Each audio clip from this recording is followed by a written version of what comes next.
The school bell rang, signaling the end of another long day, and I was heading toward the bus when my phone buzzed with a message that stopped me in my tracks. It was from Carter, the school jock, my secret crush, the guy who I was convinced didn't even know I existed. "Hey, I need to tell you something important. Meet me in the warehouse behind the school, now." Why on earth would Carter message me out of nowhere?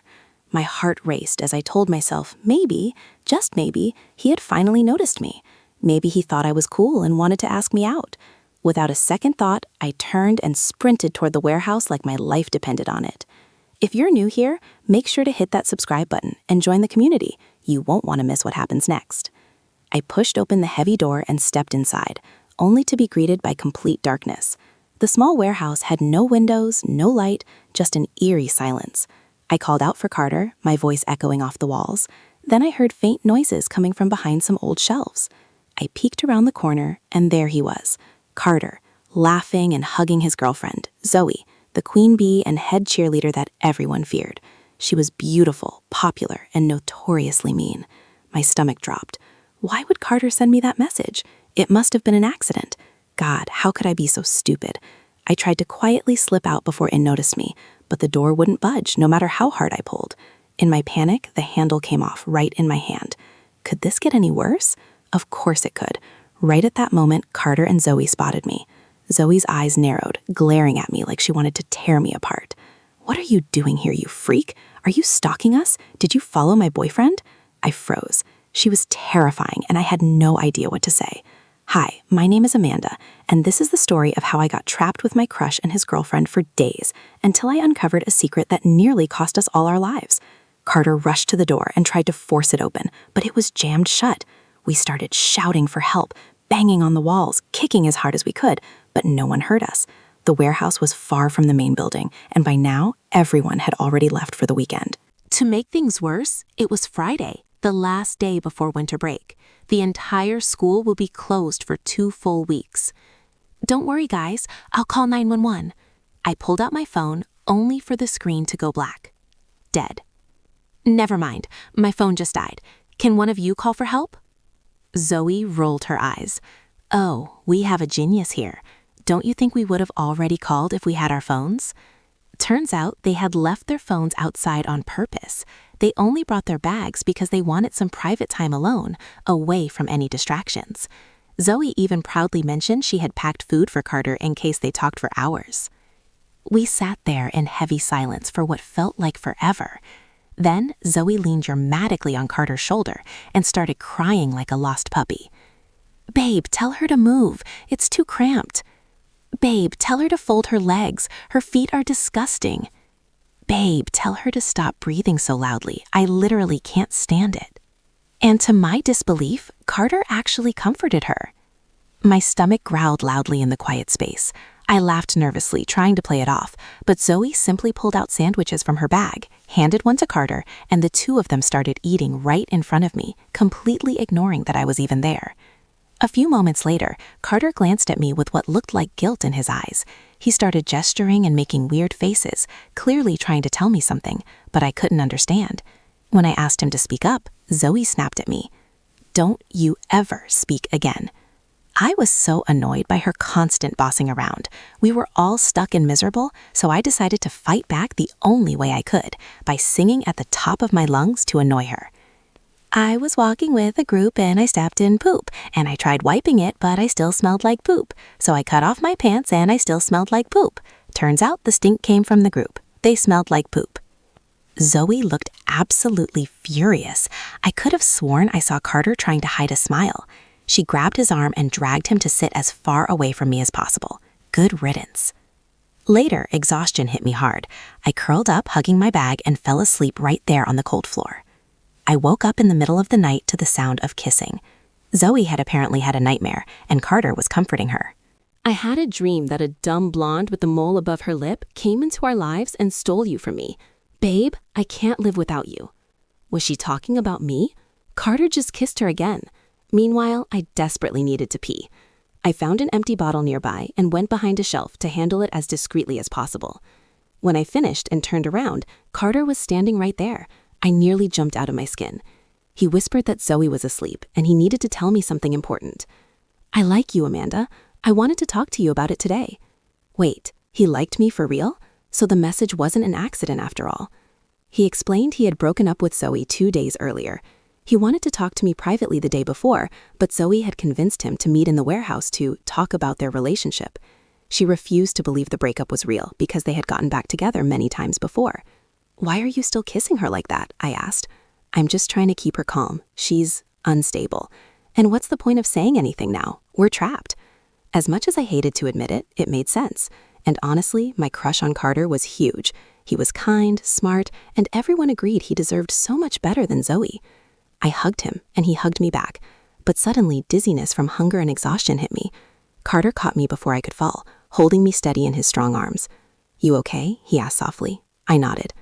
"Wow, you smell amazing. Let's get you to sleep." He carried me gently back to my spot and helped me lie down. For a moment, I thought he was going to kiss me as he looked deep into my eyes, but Zoe shifted in her sleep and he pulled away. Still, he winked at me before leaving, and my heart fluttered like crazy. If you've experienced something like this, that confusing mix of hope and chaos, drop a comment below and share your thoughts with us. The next morning, I woke up to find Carter had secretly slipped a snack bar into my bag.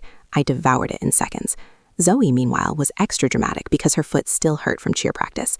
She made Carter help her with everything, rubbing her hair, neck, and back in the most over-the-top way. I literally gagged. To distract myself, I wandered around and accidentally discovered a hidden knob that opened into a small storage room below. It was cleaner and quieter, so I climbed down and stayed there for a while. Carter noticed and followed once Zoe fell asleep.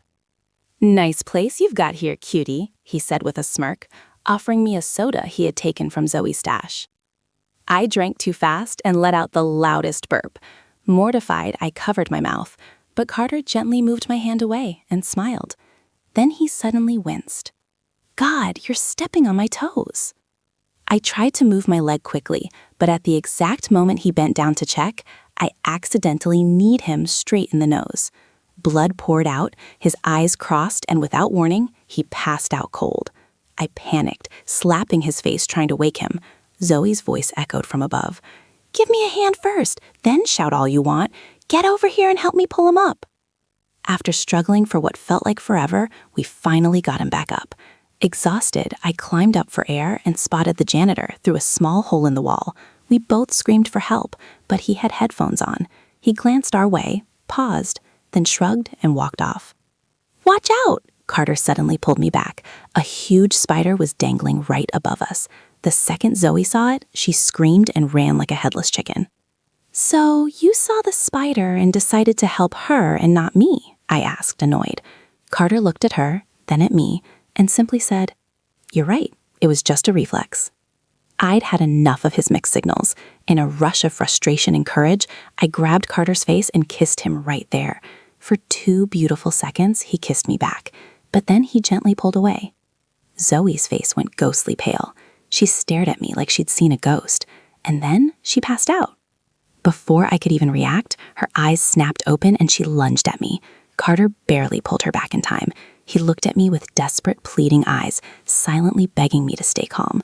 I backed off, still confused why he seemed so afraid of her. And because the universe clearly had it out for me, my stomach let out the most embarrassing noise, followed by a tiny, uncontrollable release. I wanted the floor to swallow me whole. Carter politely looked away, while Zoe wrinkled her nose in disgust. Gross. "It's the stress, okay? Being trapped here is messing with my stomach."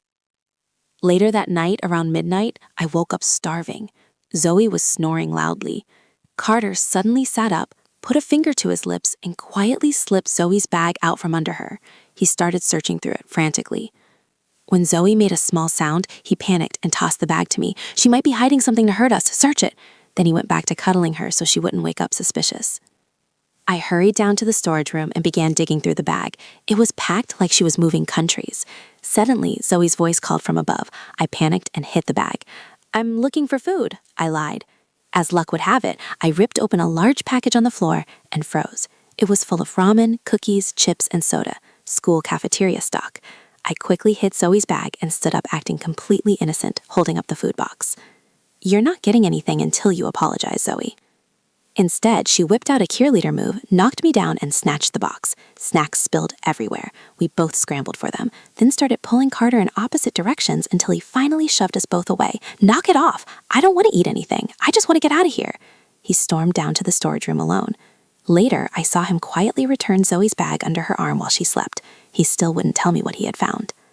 Like this video if you can relate to this moment of total chaos and confusion, and share it with your friends so they can experience the story too.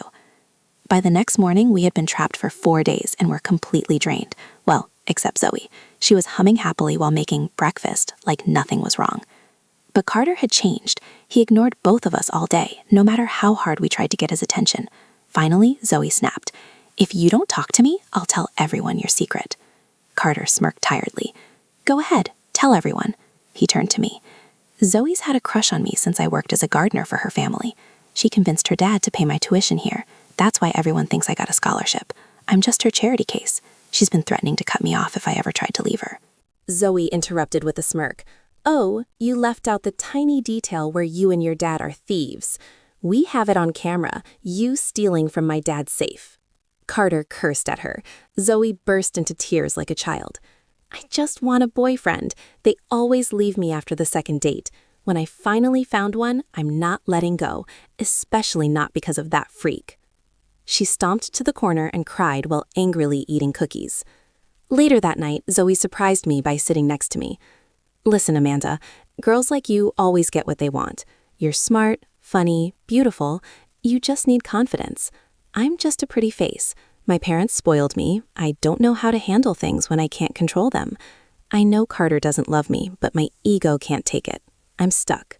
Not just here. Can we at least try to be a little nicer to each other while we're trapped?" She sounded genuine. I decided to give her a chance. At first, it was just polite nods and small smiles, but then she started being truly kind. She even shared her homemade cookies with me. Girls gotta look out for each other, right? But Carter grew even more distant and strange. I remembered how he used to badmouth Zoe, how he had secretly searched her bag. Something felt off. That night, after we had actually shared a somewhat normal dinner together, someone shook me awake. It was Carter, looking terrified. "Zoe is going crazy." He explained they had fought again. Zoe had found a lighter and a bottle of gas. "If you're not mine, then no one gets you, Carter." She lit the boxes on fire. The flames spread terrifyingly fast. Carter grabbed a hammer we hadn't noticed before, hidden in a box labeled scientific equipment, and started smashing the wall with everything he had. I grabbed the other hammer and joined him. Before I could process everything, Zoe screamed her confession. "I sent you that message, Amanda, not Carter. He's always liked you. I needed to get rid of both of you, but this stupid warehouse locked us in and ruined everything." The fire raged. I looked back and saw Zoe collapsed on the floor, sobbing. "Carter, you never loved me, but you were the most beautiful lie in my life." I couldn't leave her. I ran back through the smoke, hauled her up, and dragged her outside with us. The fire drew attention, and someone called the fire department. We were all safe. Zoe was taken away for investigation. Carter finally explained everything. He had been searching her bag because she kept photos of him and his dad next to the safe. They hadn't actually stolen anything. His dad had been desperate after being unfairly fired, but Carter had stopped him and made him put the money back. Zoe had been using that footage to control him. Then the police found something else in Zoe's bag, a small bottle of digestive drops. Every time she gave me food or touched my drinks, she had been adding them, trying to make me seem disgusting so Carter would lose interest. Even her nice moments had been part of her twisted plan. Carter smiled at me softly. "Well, it didn't work. I still think you're perfect." He laughed. "Speaking of, I liked your singing. Maybe you can sing for me on our next date, but no poop songs included." Happily, I agreed. And with that, he finally kissed me. And for once, no one was there to ruin it. Until my parents showed up and hugged me so tightly I could barely breathe. I learned 2 important lessons that week. In tough situations, sometimes you don't argue with the psycho. You nod, you survive, and you deal with your feelings later.